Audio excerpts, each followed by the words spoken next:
तो देवभूमि में आपका स्वागत है। आपको दिखाएंगे उत्तराखंड की तमाम खबरें। बुलेटिन की शुरुआत कर लेते हैं बड़ी खबर के साथ। 5 राज्यों में विधानसभा चुनाव को लेकर चुनाव आयोग दोपहर 3:30 बजे चुनाव की तारीखों का ऐलान करेगा। चुनाव आयोग के सूत्रों के मुताबिक यूपी में 6 से 8 चरणों में चुनाव होंगे। पंजाब में माफ करिएगा हो सकते हैं पंजाब में 2 से 3 चरणों में चुनाव हो सकते हैं, जबकि मणिपुर में 2 चरण में मतदान हो सकता है।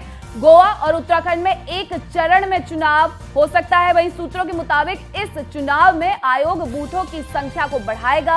हर बूथ पर मतदाताओं की अधिकतम संख्या में 1/4 तक की कमी संभव है। साथ ही कोरोना की बढ़ती रफ्तार को देखते हुए आयोग रोड शो, जुलूस, जलसों और बड़ी रैलियों पर प्रतिबंध या बेहद कड़े नियम लागू कर सकता है। इसके अलावा मतदान कार्य से लेकर वोटिंग तक के दौरान कोरोना के सभी नियमों का कड़ाई से पालन करना होगा।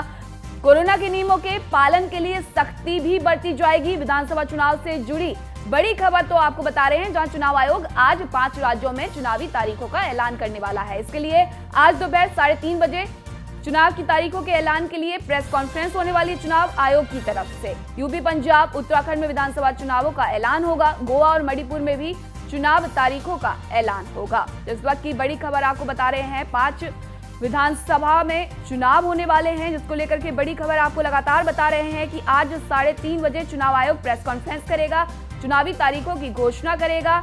वहीं अगर बात की जाए तो उत्तराखंड में 1 चरण में चुनाव हो सकते हैं, जबकि उत्तर प्रदेश में 6 से 8 चरणों में चुनाव हो सकते हैं। पंजाब में 2 से 3 चरणों में चुनाव हो सकते हैं। गोवा और मणिपुर में भी चुनाव होने हैं। तो यूपी में 7 से 8 चरणों में चुनाव हो सकते हैं। वहीं पंजाब में 2 से 3 चरणों में चुनाव हो सकते हैं। उत्तराखंड में 2 चरणों में चुनाव हो सकते हैं। तो विधानसभा चुनाव से जुड़ी बड़ी खबर आपको लगातार बता रहे हैं। चुनाव आयोग आज 5 राज्यों में चुनावी तारीखों का ऐलान करेगा।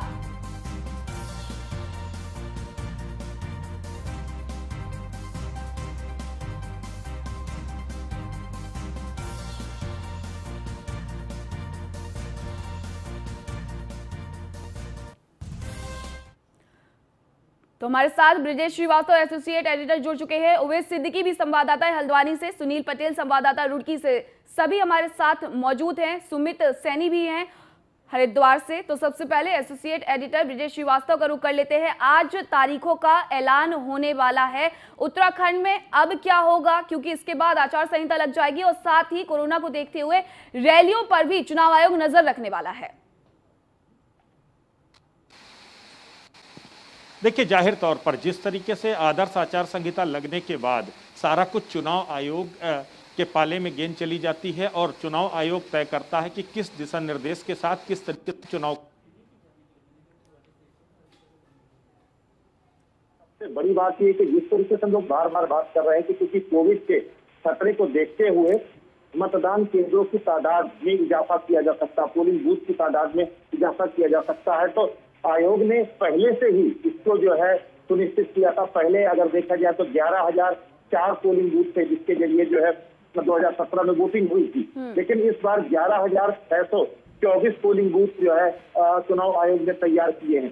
तो जाहिर सी बात है पोलिंग बूथों की तादाद में इजाफा किया गया है। इसके साथ ही जो गैदरिंग है उसको भी लिमिट किया है। इससे पहले 1400 मतदाता उत्तराखंड में एक पोलिंग बूथ पर जो है वोट डाल सकते थे, लेकिन इस बार उसे 1200 किया गया है। लेकिन अब क्योंकि जिस तरीके से स्प्रेड हो रहा है तो आज आयोग कुछ और भी ऐलान कर सकता है, कुछ और भी अतिरिक्त जो है मतदान स्थलों के लिए प्रशासन को कह सकता है। लेकिन जो सबसे अहम बात यह है कि पूरी तरीके से इस पूरी उत्तराखंड के अंदर सुरक्षित चुनाव कराना, ये अब चुनाव आयोग के लिए एक बड़ी चुनौती बन गई है। यूं तो 16 तारीख तक जिस तरह से कोविड मामले उत्तराखंड में तेजी के साथ सामने आए हैं, कल 824 मामले आए थे, तो 16 तारीख तक तो बाकायदा सरकार ने ही रोक लगा दी थी, किसी भी तरीके की जनसभा रैलियों को रोक लगा दी गई थी। लेकिन अब चुनाव आयोग उसको किस तरीके से टैकल करता, किस तरीके से देखता है, ये अब देखने वाली बात होगी जो है। तो पूरी तरीके से चुनाव आयोग तैयार है। चुनाव तिथियों के ऐलान के बाद यहां पर अपने तरीके से जो है जो चुनाव होंगे उसको कैसे कराना है इसे देखेगा।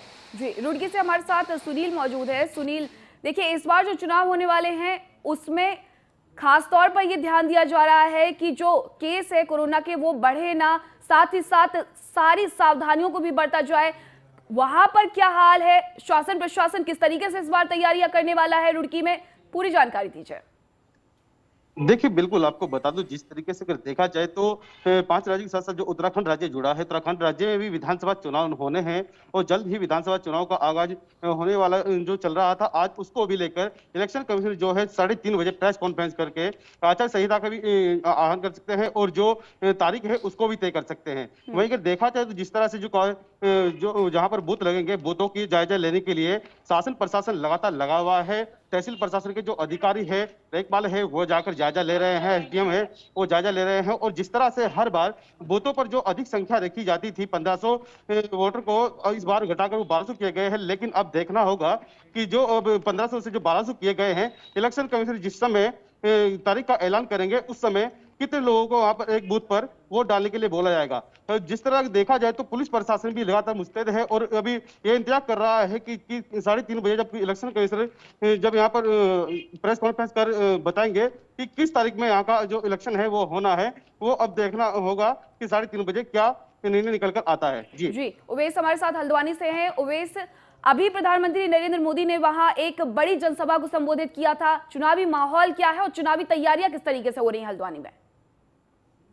कुछ ही दिन पहले प्रधानमंत्री नरेंद्र मोदी का हल्द्वानी दौरा था, जिसमें काफी जो है लोग पर आए थे और बहुत बड़े बड़े फैन जो है नरेंद्र मोदी के वहां आए थे। तो जो है प्रधानमंत्री नरेंद्र मोदी कहीं ना कहीं जो कुमायूं मंडल की 29 विधानसभाएं हैं, वहां से एक अच्छा माहौल जो है हल्द्वानी में बनाकर गए हैं। और अगर हम बात करें प्रशासन की व्यवस्थाओं की, तो प्रशासन पूरी व्यवस्थाओं में चुनाव की लगा हुआ है कि इस चुनाव जो है बिल्कुल ठीक तरीके से जो है संपन्न हो। लगातार अधिकारियों द्वारा दौरे किए जा रहे हैं। अगर बात करें हम कुमाऊं कमिश्नर की, तो कुमाऊं कमिश्नर द्वारा पूरे कुमाऊं की 29 विधानसभाएं हैं और उनके सभी बूथों में जा जाकर और अधिकारियों को निर्देश द्वारा दिए जा रहे हैं कि चुनाव को जो है ठीक तरह से संपन्न कराया जाए। जी ठीक है, अब सुमित के पास चल लेते हैं हरिद्वार से, वो भी हमारे साथ लगातार जुड़े हुए हैं। सुमित, हरिद्वार में किस तरीके से तैयारियां की जा रही है? धर्म नगरी है, लगातार लोग वहां पहुंचते हैं और ऐसे में कोरोना के केसों की स्थिति वहां पर क्या है? बिल्कुल, कोरोना के केस लगातार जो बढ़ते जा रहे हैं। कल सबसे ज्यादा उत्तराखंड में कोरोना के केस आए हैं, क्योंकि उत्तराखंड में अभी फिलहाल 16 जनवरी तक सब कुछ बंद कर दिया गया है।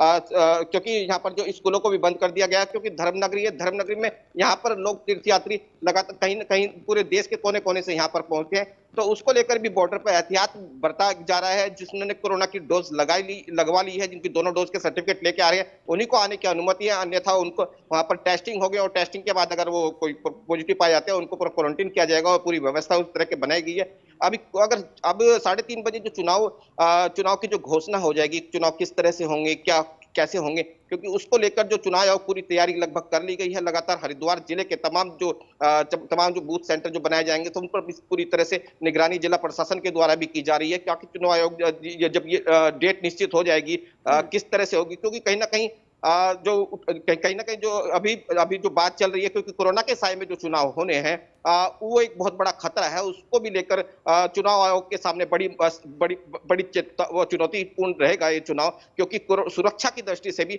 इस चुनाव को बहुत बेहतर बनाने की कोशिश की जा रही है। तो किस तरह से रैलियों पर रोक भी लगाई जाएगी, किस तरह से रैलियों को किया जाएगा, क्योंकि अभी तो यहाँ पर चुनाव की कोई भी रैली, कोई भी धरना प्रदर्शन, सब पर पूर्णतः रोक लगा दी गई है। जी ब्रजेश, 2017 के विधानसभा चुनावों की बात करें उत्तराखंड में और अब 2022 के विधानसभा चुनावों की बात करें, तो क्या कुछ अंतर देखने को मिल रहा है? जाहिर सी बात है कि 2017 में स्थिति ऐसी नहीं थी जैसी अभी है, लेकिन उसके बाद जब ये चुनाव होने वाले हैं तो इसमें क्या कुछ नया होगा और क्या कुछ स्थिति अलग रहेगी? देखिए, 2017 से 2022 का चुनाव कई मायने में अलग है।